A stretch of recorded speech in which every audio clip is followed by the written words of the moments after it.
So today we're going to talk about 8.2, which is distribution of the sample proportion, and the homework is listed here. And the key ideas for today are going to be, well, it's just one idea, the sample proportion as a random variable. So remember last time we talked about the sample mean, and we viewed that as a random variable. So given a random variable, you can talk about the sample mean, which is just what you're doing is you've got a population and you're sampling from that population, you're taking random samples, and you're computing the mean of that random sample. This is actually going to be a special case of that. Now we want to be careful because we want to get the right idea on how to think of it, but it's going to be a special case. So what is a sample proportion? A sample proportion, what this is going to be is it's a statistic, and estimating a parameter P that divides a population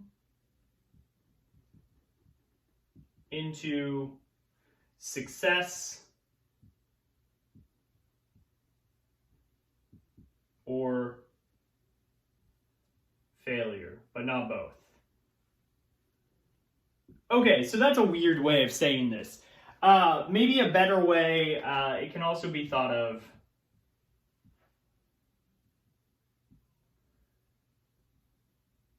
as the proportion of successes over the number of trials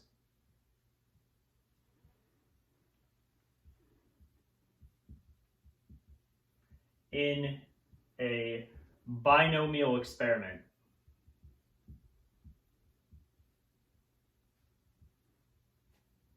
Okay, what does this mean?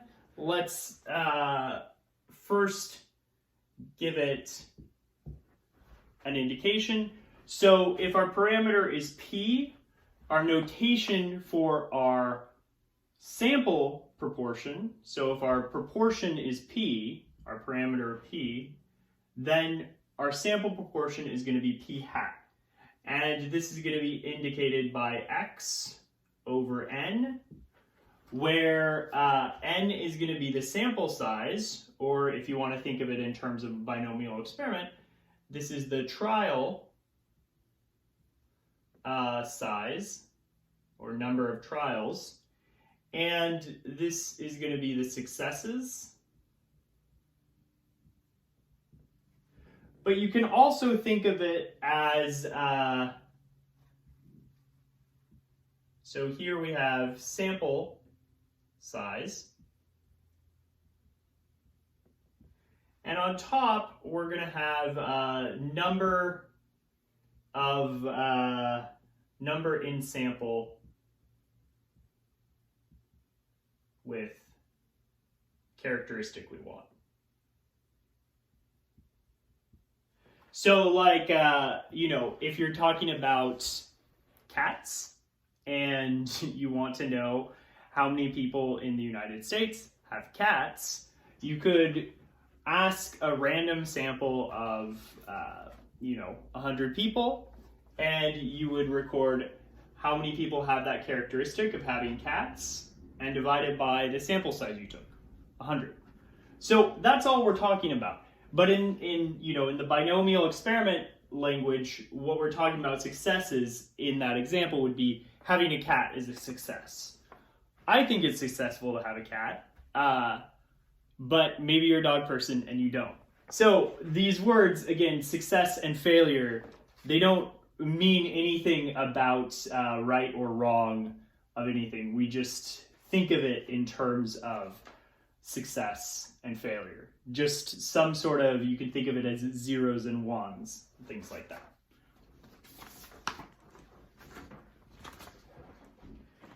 So here's the first example where we can talk about the difference between a parameter and a sample proportion, although you probably have a good idea. So I was just reading in the New York Times or various other places that about 90% of people living in the U.S. right now are under some sort of shelter-in-place orders. We've been calling that colloquial quarantine. We're all under quarantine. And so I was reading about 90%.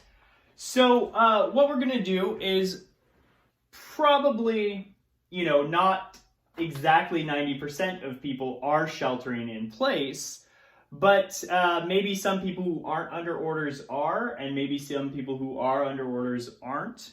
So we're going to assume, for simplicity, that the proportion of people sheltering in place that are living in the US right now is 90% or 0.9. So that's going to be our parameter, that's going to be our actual proportion.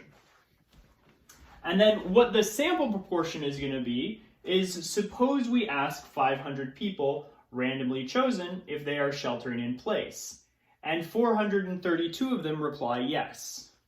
So our sample proportion is going to be 432 over 500, and if you compute that, you get 0.864.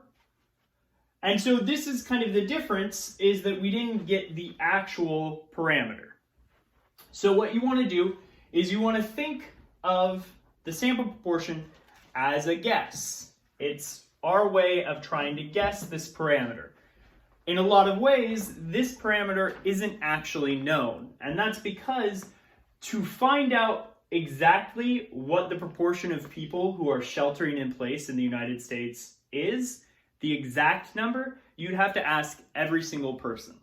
Now, that would be pretty difficult because you would have to go around and ask over 300 million people. Asking 500 people is a little bit easier, and what we can do is maybe get an approximation. So later we're going to learn if this is a good approximation or not.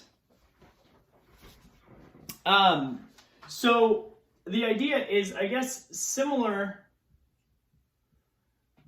to the sample mean. This p hat, a sample proportion or a proportion sample, becomes a random variable. And how does it become a random variable? Is, well, if we asked 500 different people, we would get a different proportion, right? And so what we're interested in is how this p hat distributes over everything. And actually, if you want to think about this, you can think about p hat as a special case of x bar. How is it a special case?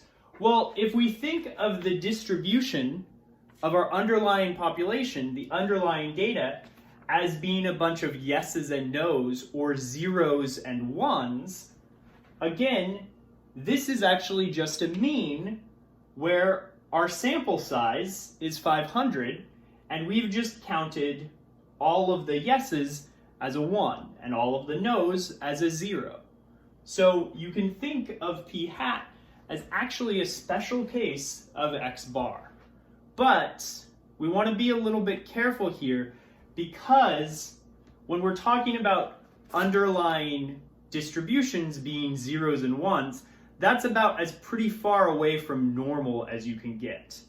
So when we impose normality distributions, we're going to have a little bit of a stronger characteristic when we have to impose that. So that'll be what we talk about next. Okay, so here is the sampling distribution of our random variable p hat. So the idea is we're given a random sample of size n with population proportion p, then we can assume the sample distribution of p hat is approximately normal, provided n times p times 1 minus p is greater than or equal to 10, and n, that sample size, is no larger than 5% of our population. Okay?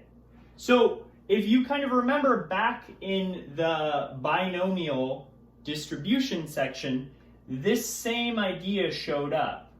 We can assume our binomial distribution is approximately normal as long as this value is greater than 10.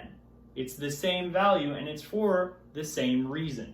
And this is actually where our situation, this is a much stronger criteria than our rule of thumb for the previous section where we said, oh, sample means, you can assume that it's approximately normal as long as the sample size is greater than 30. In most cases, our sample size has to be much larger than 30 to satisfy this criteria. So keep that in mind when you're working with sampling proportions and binomial distributions. You usually have to require larger samples in order to get this criteria. We also need that n is no larger than 5% of the population. So there's kind of a balance here. We want to be working with large populations because we need our n to be large enough to satisfy this, but also small enough so that it's not too much of our population. This is for different reasons. This is actually for independence criteria. So we have to make sure that when we're choosing our people, they're independent, or when we're choosing our sample size, they're independent. So keep that in mind. And then the other two things about the sampling distribution of p hat is the mean of p hat is, well, it's going to be p. It's going to be this parameter. And this is, again, this is actually for the exact same reason that the mean of the sample mean is equal to the mean of the underlying data. Because again, if we compute this by saying, well, you know, I have 100 homes and that's my population, and I want to find out how many of them have cats in it, I just go and count up all of the cats, or all the people who have cats, and I divide by 100. And so I'm computing a mean when I'm computing this. It's just the underlying data is either have a cat, don't have a cat, 0 or 1. So this is really just a mean, and this is saying that the sample mean in this special case is equal to the mean. Same reason. And then the standard deviation of p hat is this kind of weird thing. And this actually pops out by just working with this as the mean and the equation for standard deviation. So if you're interested in this, we can talk about it during office hours. I actually was thinking of maybe making a separate video where I go through the proofs of some of these things. I think that would be fun. We'll see if I have time. If it shows up, I have time. If it doesn't, I apologize. Okay, so as promised, I said we would look at our data from example 1, and we would determine if our sample was unusual or not. So remember, from sample 1, we had p being 0.90, and we had our p hat being 0.864. We had a sample of size 500, and this was our supposed parameter, population parameter, that said that about 90% people are under stay-at-home orders in the United States or in quarantine. And this was our supposed sample of 500 people, and about 86.4% of them said that they were under quarantine. Now, again, I just made these numbers up, so they don't come from an actual study. But what we're going to do is we're going to suppose we have all of these things, and we're going to use our information about the distribution of p hat to decide, is this an unusual sample? And so remember, unusual samples, we usually have to have some sort of standard for working with that. So most of the time, our standard is going to be, are we working with a normal distribution? And so we need to check, is p hat normally distributed? Well, what's our criteria? We can assume the sample distribution p hat is approximately normal provided n times p times 1 minus p is larger than 10 and n is no larger than 5% of the population. Okay? So if this is our parameter p and we take n being 500, take 500, multiply it by 0.9, multiply it by 1 minus 0.9, or 0.1, and you'll get 45. And 45 is definitely larger than or equal to 10. So that checks out. Now, what's the second criteria? N is no larger than 5% of the population. How do we reason that? Well, our sample size was 500 people out of all of the people living in the US. There's over 300 million people living in the US, well over that. So 500 is definitely smaller than 5%. So 500 is definitely smaller than 5%. Okay. So what we can do is we can assume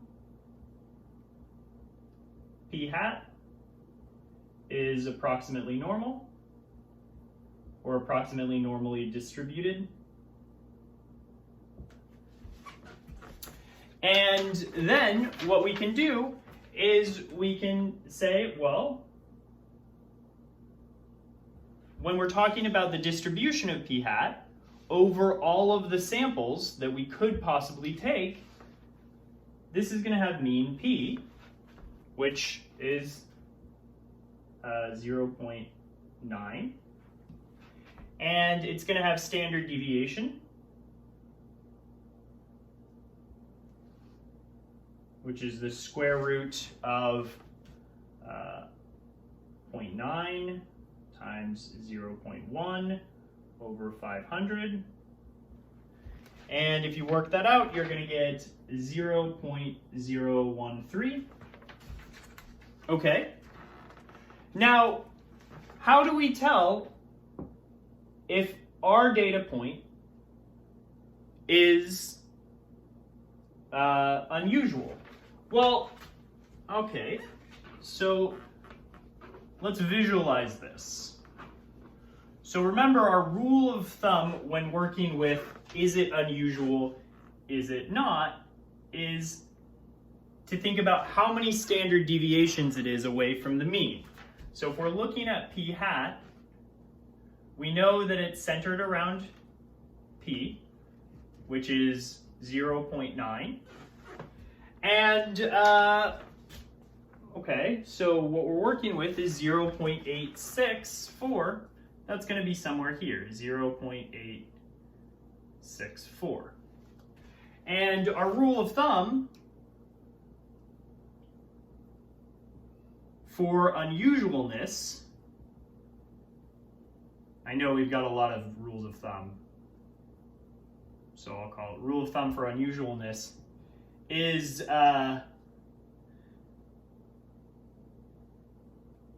more than 2 standard deviations from mean. Well, how do we figure out how many standard deviations we are away from the mean? We compute the z-score. Okay, so let's compute the z-score of this. If you compute z of p hat when p hat is equal to 0.864, what you're going to get is 0.864 minus 0.9 divided by, what's the standard deviation of this curve? Well, it's going to be this thing here, divided by 0.013. And what you'll find is that this is approximately equal to negative 2.77. So, yes, this is well over 2 standard deviations from mean. So yes, our sample would be unusual. Yes. Now, does that mean our sample is actually wrong? Well, maybe. Maybe it truly is unusual. But what's another thing that could be wrong? Remember how when we were talking about, well, for simplicity's sake, we'll take this as the parameter. If I was to go and perform this experiment over and over and over again, and I kept getting unusual sample parameters, then what might that lead me to believe? Maybe my parameter is actually wrong. Maybe when I was computing this, or when I was accepting it, I made some sort of wrong reasoning. So this is actually one way you can use sample parameters to tell, or sample proportions, to tell if your original proportion is actually good. You can take a couple of them, and if you're always getting unusual things, then that might give you an inkling that maybe something was wrong in your assumptions in the first place. So that's another possibility.